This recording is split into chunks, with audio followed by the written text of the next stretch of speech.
समझ में नहीं आ रहा कि क्या करें और क्या ना करें। नहीं पता हमारी इतनी छोटी सी प्यारी सी फैमिली को किसकी नजर लग गई है। हमारे परिवार के लोगों से हम सब से हाथ जोड़कर माफी मांगना चाहते हैं। हमसे जुड़े सभी लोग मेरे कारण काफी ज्यादा परेशान हो गए, मेरी एक गलती की वजह से। हम अपने परिवार के साथ खुशी खुशी जी रहे थे, हमें कोई परेशानी नहीं थी, किसी बात की चिंता नहीं थी। लेकिन अप्रैल के माह में मुझे मेरे फोन पर एक ऑनलाइन काम करने का व्हाट्सएप पर मैसेज आया, फिर टेलीग्राम पर फिर से ऑफर आया। थोड़े से पैसे एक्स्ट्रा कमाने के चलते मैं और जरूरत के लिए एक्स्ट्रा काम करने के लिए एग्री हो गया, जिसके लिए ज्यादा समय भी नहीं देना था। तो मैंने काम शुरू कर दिया, जिसमें मुझे शुरू में थोड़ा ज्यादा फायदा हुआ, पर धीरे धीरे एक दलदल में धंसने से लगा। और थोड़ा सा भी समय मिलता तो मैं उस काम को करने लगता था, लेकिन काम का लोड इतना ज्यादा हुआ कि मैं अपने काम के साथ इस काम में लगे पैसों का हिसाब ही नहीं बना पाया, और इस पैसे का उपयोग भी घर पर नहीं कर पाया था। उसके पहले भी मुझे काम का दबाव ज्यादा आने लगा, इस ऑर्डर को कंप्लीट कर दो और अपने रुके हुए पैसे प्लस कमीशन निकाल लो। पर यह गलत दलदल था जहां से निकल पाना मुश्किल था। जब मेरे पास पूरे पैसे खत्म हो गए तो कंपनी वालों ने लोन और एग्रीमेंट करने का कहने लगे। मैंने मना किया क्योंकि मेरा सिविल पहले से ही खराब था, लोन कहां से मिलता। पर कंपनी के कहने पर मिला तो तुरंत लोन मिलता चला गया, जो कि कंपनी में पानी की तरह मैं लगाता रहा। इस काम को शुरू करने से पहले मैंने वेबसाइट चेक करी थी, जो कि ई कॉमर्स बेस्ड कंपनी है। इस पर IRP के लिए काम करवाती है, www.csyonline.com, जो कि 2022 आफ्टर कोविड स्टार्ट हुआ था, जो कि कैलिफोर्निया की थी। इसके चलते मैंने काम शुरू कर दिया, परंतु पता नहीं था कि इस मोड़ पर आकर खड़े हो जाएंगे कि हमारे पास कोई रास्ता नजर ही नहीं आएगा।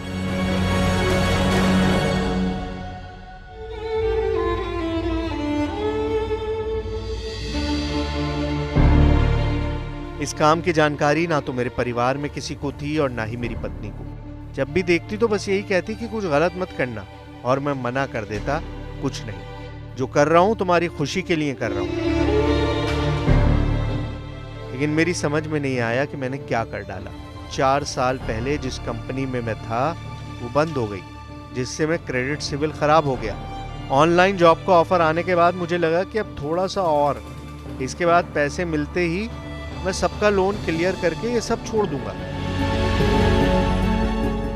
लेकिन मैं समझ ही नहीं पाया कि इतना सब कुछ हो जाएगा। मुझ पर ऑनलाइन जॉब वालों ने लोन का कर्ज इतना कर दिया कि मैं खुद भी हैरान होता चला गया। मैं समझ गया कि मेरे साथ फ्रॉड हुआ है, पर मुझ पर फिर बात बात पर पैसे का दबाव बनाने लगे, जो कि मैंने अपने लिए नहीं लिए थे, ना ही उस पैसों का उपयोग कर पाया।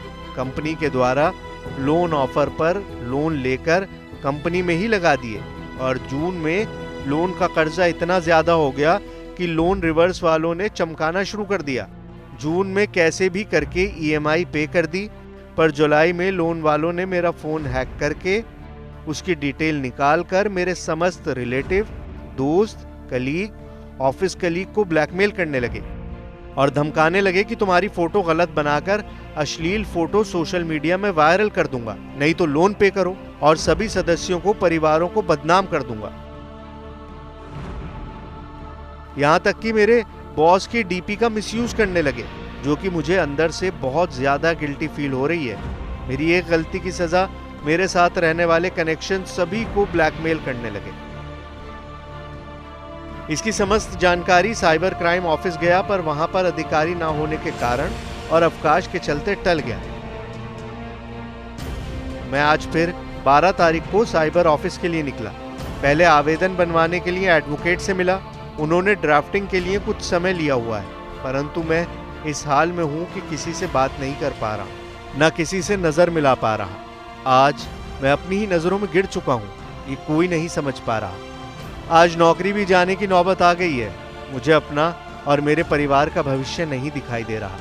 मैं अब किसी को मुंह दिखाने के लायक नहीं हूँ। मैं अपने परिवार से कैसे नजर मिला पाऊंगा। मैं यही कहता हूँ अपने अम्मा जी से, बाबू जी से, पापा जी से, मम्मी जी से, भैया से, भाभी, मेरी प्यारी बहनों, मेरी प्यारी सी बेटी, मैं तुम सबके सामने कैसे आऊं, नजर कैसे मिलाऊं।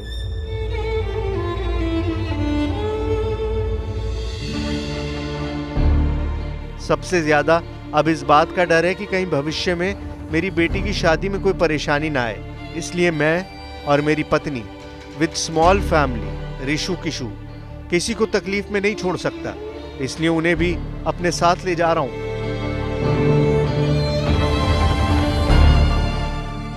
और सबसे फिर से माफी मांगता हूं, अपने और अपने से जुड़े सभी लोगों से फिर से माफी मांगता हूं कि मुझे और मेरे परिवार को माफ कर दें।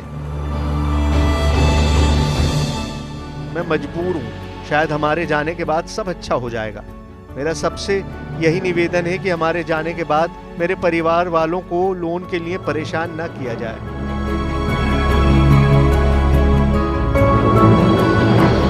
न किसी रिलेटिव कलीग को परेशान किया। मैं सभी से, अपने पापा जी, मम्मी जी, बाबू जी, अम्मा जी, तीनों बहनों, बड़े भैया, अंत में अपने दोनों सालों, सबसे माफी मांगता हूं। हमें माफ कर दें, हमारा साथ बस यहीं तक का था। Sorry for ever.